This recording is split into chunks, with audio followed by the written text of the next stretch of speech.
ఓం మహాగణాధిపతయే నమః. ఓం గురుభ్యో నమః. ఓం శ్రీమాత్రే నమః.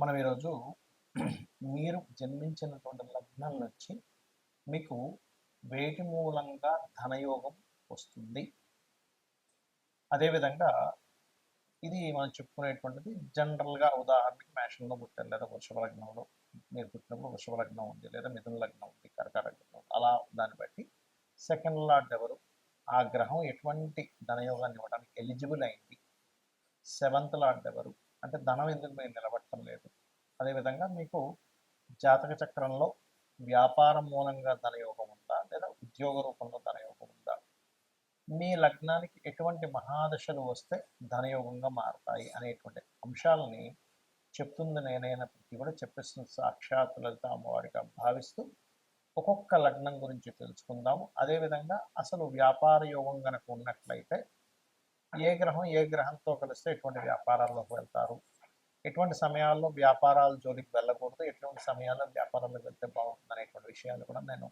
చివరిలో చెప్తాను. వీడియో చివరి వరకు చూడండి. మీన లగ్నము, మీన రాశి. మీనం వారికి వాళ్ళ సహజ లక్షణం ఏంటంటే అన్వేషణ, గైడింగు, ఒక మంచి చేయాలి, ఎవరికైనా మనం సేవ చేయగలమా, సహాయం చేయగలమా అనేది ఇన్బిల్ట్గా ఉండేటువంటి లక్షణం మీన లగ్నం వారికి. ఈ లగ్నం పాడైతే మాత్రం ఆ లక్షణాలు తగ్గిపోతాయండి పూర్తిగా, అందులో ఎటువంటి సందేహం లేదు. లగ్నాధిపతి బాగుండాలి, ఎందుకంటే లగ్నం ఈజ్ ఈక్వల్ టు జీవుడు. ఈ లగ్నం నుంచి ధనాధిపతి కుజుడవుతాడు, ధనాన్ని నిలబెట్టే కారకుడు బుధుడవుతాడు, గుర్తుపెట్టుకోండి. ధనం నిలబెట్టం లేదంటే స్ట్రైట్ అవే మీరు బుధగ్రహాన్ని చూసుకోవాలి మీ జాతకంలో. చూసుకుంటూ మీన లగ్నం వారికి బుధుడు పాడయ్యాడు, ధనం నిలబడదు, గుర్తుపెట్టుకోండి. మరి నిలబడాలంటే ఏం చేయాలి? గోవులకి మనకి గోంగూర కనిపించడము, కాస్త బిల్వ పత్రాలతో శివుడికి అభిషేకం చేయడం, ఇటువంటివి చేస్తుంటారు. నిలబడాలంటే శివుడు అనుగ్రహం ఉంటే ఐశ్వర్యం వస్తుంది, నిలబడుతుంది, రూపాయి నిలబడుతుంది. అదేవిధంగా ధనం అసలు ప్రొడ్యూస్ అవ్వాలి అంటే ఎవరు మొట్టమొదటిగా చూసుకునేదంటే కుజుడు. మరి కుజుడు వేరే రాశుల్లో ఉన్నాడు, పూలకు అందిపుచ్చుకున్నాడు, that is personal chart. But బేసిక్గా కుజుడు ధనాధిపతి. ఈ ధనాధిపతి బాగున్నాడు అంటే వీళ్ళకి ఫ్యాక్టరీస్ ద్వారా, భూముల ద్వారా, లేనట్లయితే ఏదైనా ఒక ఎస్టాబ్లిష్ చేయడం ద్వారా, అగ్ని సంబంధించిన వాటి ద్వారా, అంటే గ్యాస్ సిలిండర్స్, ఈ స్టవ్లు, లేనట్లయితే solar energy, power, police department, ఏదైనా డిపార్ట్మెంట్ రిలేటెడ్ ద్వారా, పవర్ ద్వారా, ఇట్లాంటి వాటి ద్వారా కూడా ధనం వస్తుంది. కాకపోతే ఈ కుజుడు ఎక్కడ ఉన్నాడు, గురువుతో కలిసి ఉన్నాడా, పోలీస్ అంటే ఎస్ఐ ట్రైనింగ్ ఇచ్చే వాళ్ళు అవుతుంటారు, అలా కాదండి బుధుడితో కలిసి ఉన్నాడా, కొన్ని వివాదాలు తీర్చడం ద్వారా డబ్బులు వస్తూ ఉంటాయి. అలా కాకుండా రవితో కలిసి ఉన్నాడు, మెడికల్ దాంట్లో సర్జరీ చేస్తుంటారు కదా, అలా ఉంటుంది. సో కుజుడు ఎలా ఉన్నాడు ఇస్ మోస్ట్ ఇంపార్టెంట్. ఈ శుక్రుడితో కనెక్ట్ అయ్యాడు, ఈవెంట్స్ చేస్తూ ఉంటారు, అలా రకరకాలుగా ఉంటూ ఉంటుంది. అయితే ఇక్కడ ఈ కుజుడు బలపడాలి అంటే లక్ష్మీ నరసింహస్వామి ఆరాధన మీకు ధనయోగాన్ని ఇస్తుంది. ఎందుకంటే ధనాధిపతి కుజుడే, అగ్నితత్వ సంబంధం వచ్చింది కాబట్టి ఎంత లక్ష్మీ నరసింహస్వామి కరావలంబ స్తోత్రం చేసుకోవడము, ఓం సంపత్కరీ సమారూఢ సింధుర వ్రజ సేవితాయై నమ అనే నామస్మరణ చేయడం ఖచ్చితంగా ధనపరమైన విషయంలో మంచి ఫలితాలు ఇస్తుంది. అయితే దీంతో పాటు మనము వాస్తుపరంగా కూడా కొన్ని జాగ్రత్తలు తీసుకోవాలంటే ఏమిటి, మీకు సరైన పదం పడిందా లేదా, మీరు నివసిస్తున్నటువంటి డైరెక్షన్ మంచిదా కాదని చాలామంది చూశారు. ఏమంటే నాకు మంచి ధనయోగం ఉందన్నారు కానీ నాకేంటో డబ్బులు ఉండట్లేదు అంటే వాళ్ళు రాంగ్ డైరెక్షన్లో ఉంటారు.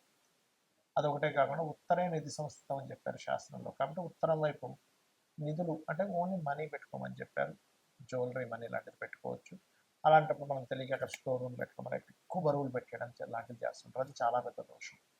అదేవిధంగా మరొక విషయం ఏంటంటే ఇంట్లో కూడా చాలామంది ఎప్పటి నుంచో వస్తున్నట్టు ఏంటంటే నైరుతిలో బీరువా పెట్టండి, బరువు ఉంటుంది.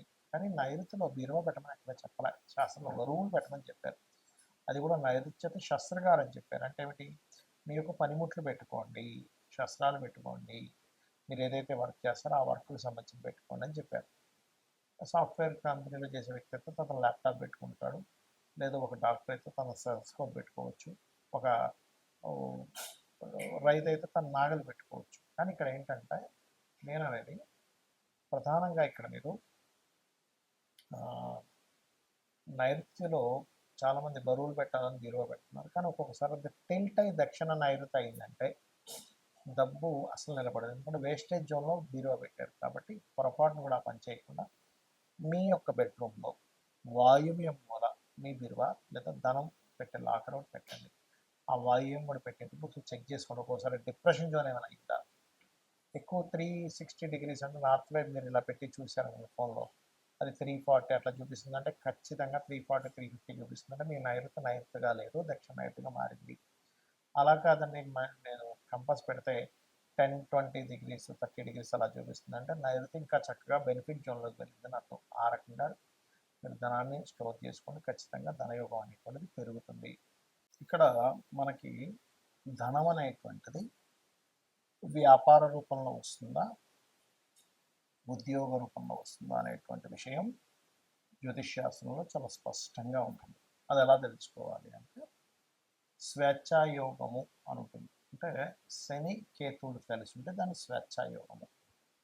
అది జన్మజాతకంలో 159 యాక్సెస్లో ఉండొచ్చు, లేనట్లయితే రాశి చక్రంలో ఒకే దగ్గర కలిసి ఉండి, లేదా ఒక్కొక్కసారి ఒకే రాశి సంబంధాలు అంటారంటే అది అది తక్కువగా పనిచేస్తుంది. అంటే వృషభం తుల చూడ్డానికి షష్టాష్టకాల్లో ఉన్నప్పటికీ, అదేవిధంగా మేషము వృశ్చికము, మకరము కుంభము, ధనస్సు మీనము, మిథునము కన్య, కర్కాటక సింహరాశుల్లో ఉంటే కూడా అది కొంత కనెక్టివిటీ ఉంటుంది. అయితే 159 యాక్సెస్లో కలిసినప్పుడు స్వేచ్ఛాయోగం. అప్పుడు అలాంటి వారికి ఏంటంటే ఉద్యోగం మీద ఇంట్రెస్ట్ ఉండదు, వ్యాపారం చేయాలని ఉంటుంది. కాకపోతే ఈ కాంబినేషన్ ఉన్నప్పుడు కొన్ని ఆటంకాలు కూడా లైఫ్లో జరుగుతాయి.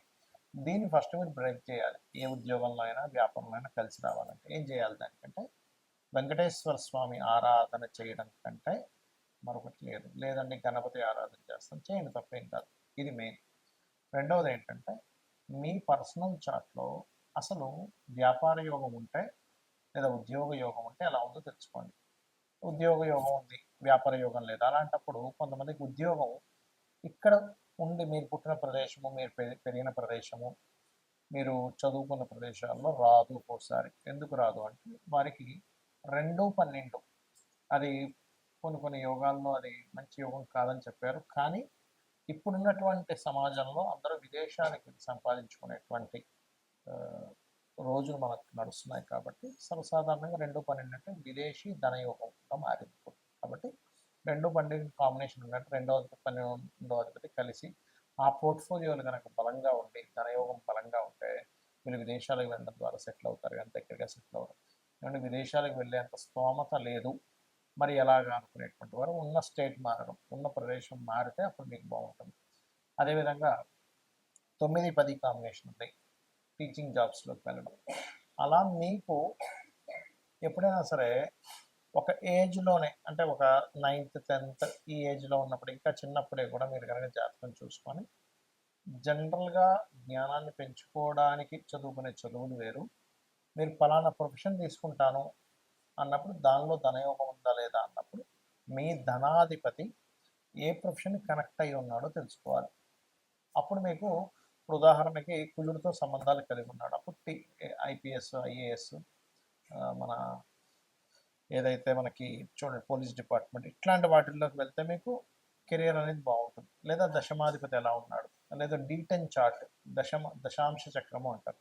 ఆ యొక్క D10 చార్ట్లో దశాంశ చక్రంలో ఈ దశమాధిపతి ఏ గ్రహంతో బలంగా ఉన్నాడు అది ఇన్ డీటెయిల్డ్గా చూసేది. అంటే టైం ఎక్కడా కూడా తప్పు ఉండకూడదు. పర్ఫెక్ట్ టైం ఉన్న వాళ్ళకి మాత్రమే వర్గ చక్రాల్లోకి వెళ్ళాలి.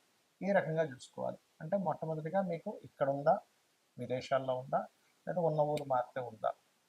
ఇంకోటి ఏంటి, కొంతమందికి కొంత అంటే మొట్టమొదటి ఒక 2-3 సంవత్సరాలు కొంత డిస్టర్బెన్స్ ఉంటుంది. వెంటనే వాళ్ళు ఏం చేస్తారంటే అయ్యో నాకు ఉద్యోగం రావట్లేదు అని అనుకుంటారు. అలా కాదు, ఆ పర్టికులర్గా ఆ డిస్టర్బెన్స్ ఉన్నప్పుడు ఉండే మహాదశ అంతర్దశకు దానం ఇచ్చుకుంటే అది క్లియర్ అయిపోయిందంటే 2-3 సంవత్సరాల తర్వాత ఆ వ్యక్తి చాలా టాప్ పొజిషన్లోకి వెళ్ళే టైం కూడా వస్తుంది. ఒక్కోసారి అది చెక్ చేసుకోవాలి. ఇక వ్యాపారం గురించి చూద్దాం. ఎంత వ్యాపారం చేస్తున్నానో కలిసి రావట్లేదు, ఎన్ని వ్యాపారాలు చేస్తున్నా కలిసి రావట్లేదు అంటే మొట్టమొదటిది మీరు ఎంచుకున్న వ్యాపారం మీకు సరైనటువంటిది కాదు. ఇది ప్రధానంగా గుర్తుపెట్టుకోండి. మీరు ఎంచుకున్నది సరైనటువంటిది కాదు. ఎందులో ధనం రావాలో అందులో వెళ్ళకుండా రివర్స్లో వెళ్తున్నారని అర్థం. మరి దీన్ని వ్యాపార యోగం ఉందా లేదా మొట్టమొదటిగా మనం చెక్ చేసుకోవాలంటే వ్యాపార కారకుడు అంటారు బుధుడు. ఆ బుధుడు మీ జన్మజాతకంలో ఎలా ఉన్నాడు, పాపకత్తెల్లో ఉన్నాడా, ఎన్ని వ్యాపారాలు చేసినా మీకు ఏదో కొంతకాలం కలిసి వచ్చినట్టుగా వస్తుంది. తర్వాత నష్టపోతుంటారు. మళ్ళీ అప్పులు తెస్తారు. మళ్ళీ వాటిని తీర్చుకుంటూ ఉంటారు. అలా అమ్ముతారు, చెప్తారు, ఇలా నడుస్తూ ఉంటుంది. అలా కాదండి, బుధుడు చాలా బాగున్నాడు. ధనాధిపతి బాగున్నాడు, లాభాధిపతి బాగున్నాడు, ఆలోచన స్థాన కారకుడు బాగున్నాడు, సప్తమాధిపతి బాగున్నాడు. అప్పుడు ఖచ్చితంగా బాగుంటుంది. అంటే ఏమిటి ఇక్కడ, మీ జన్మ జాతకంలో కనుక సప్తమాధిపతి బాగుంటే పార్ట్నర్షిప్స్ ద్వారా మీరు వ్యాపారాలు యోగిస్తాయి. అలా కాదండి, వ్యాపార కారకుడు బుధుడు లేదా ధనాధిపతి ఏ గ్రహంతో కలిసి ఉన్నాడో చూసుకోండి. ఉదాహరణకి వరుసగా ఒక్కొక్క గ్రహాన్ని తీసుకుంటే మీకు రవి గ్రహంతో కలిసి ఉన్నాడు. మెడికల్ ఆరోగ్యాన్ని ఇచ్చే దాంట్లో బాగా కలిసి వస్తుంది. మెడికల్ షాప్ కావచ్చు, హాస్పిటల్స్ కావచ్చు, మెడికల్ రిలేటెడ్ ఆరోగ్యాన్ని ఇచ్చేటువంటి న్యూట్రిషన్స్ కావచ్చు, ఎనీ మీరు చేసేటువంటి ఏ వ్యాపారమైన ఆరోగ్యానికి సంబంధించింది ఖచ్చితంగా బాగుంటుంది. చంద్రుడితో కలిసి ఉన్నాడు. టూర్స్ అండ్ ట్రావెల్స్ అయితే ఇక్కడ శుక్రుడు కూడా బాగుంటాలి. టూర్స్ అండ్ ట్రావెల్స్ లేనట్లయితే ఫుడ్ రిలేటెడ్ బిజినెస్లు, మెడిటేషన్ సెంటర్స్, ఆహ్లాదాన్ని కలిగించేటువంటిది బట్టల షాపులు ఇవన్నీ కూడా బాగుంటాయి. కుజుడితో కలిసి ఉన్నాడు. అలాంటప్పుడు ఏంటి, సెక్యూరిటీ సర్వీసెస్ లేదా పెద్ద పెద్ద మిషనరీస్ లేదా అగ్నికి సంబంధించిన గ్యాస్ రిలేటెడ్, అంటే ఏదైనా సరే మిషనరీ పవర్ రిలేటెడ్ సంబంధించిన బాగుంటాయి. ఈ పవర్ రిలేటెడ్ సంబంధించిన దాంట్లో రవి గన కనెక్టివిటీ అయితే అప్పుడు ఏమవుతుందంటే సోలార్ ఎనర్జీస్ లాంటివి, వాటి ద్వారా డబ్బులు వస్తాయి.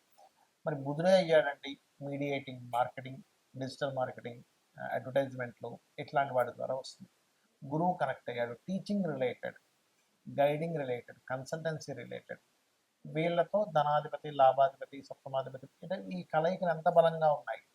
మంచి నీచభంగ రాజయోగం ఉంది, అద్భుతమైన స్టేజ్కి వెళ్తారు. లేదండి అంత పెద్దగా లేదంటే చిన్న వ్యాపారం ఏదో చేస్తూ బతుకుతారు. ఎందుకంటే వ్యాపారం అనేది రోజుకి ఒక 500,000 రూపాయలు సంపాదించేది వ్యాపారమే అవుతుంది.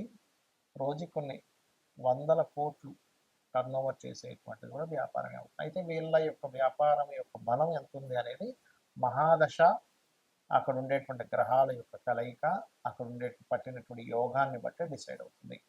ఇక అదేవిధంగా శుక్రుడు కనెక్టెడ్, అందము, ఫ్యాషను, బ్యూటీ రిలేటెడ్ సంబంధించినవి, స్త్రీలకు సంబంధించినవన్నీ శుక్రుడు. అదేవిధంగా రవి బంగారాన్ని కూడా వస్తుంది, అంటే బంగారు వ్యాపారాన్ని రవి కూడా వస్తుంది. శుక్రుడు కొన్ని కొన్ని అందమైనటువంటి వస్తువులు ఇవన్నీ కూడా. శని కన్సల్టెన్సీ సెంటర్స్లో ముఖ్యంగా జాబ్ కన్సల్టెన్సీ, లేబర్స్ని పంపించి వాళ్ళ ద్వారా, ఇప్పుడు కొంతమందిని కన్సల్టెన్సీ కొన్ని కొన్ని ఉంటాయి. ఎలా అంటే వాళ్ళ దగ్గర నుంచి మనిషి మన దగ్గరికి వస్తాడు. ఆ వ్యక్తికి ఆయన ఇచ్చేది ఒక 20,000 అయితే మన దగ్గర 22,000, 23,000 తీసుకుంటాడు. ఆ 3,000 మార్జిన్ పెట్టుకుంటాడు లేబర్ సప్లయర్స్ అలా. లేదా ఆయిల్ బిజినెస్లు, లేనట్లయితే ఐరన్ బిజినెస్లు, ఇవన్నీ శాఖం ఇస్తాడు, గుర్తుపెట్టుకోండి.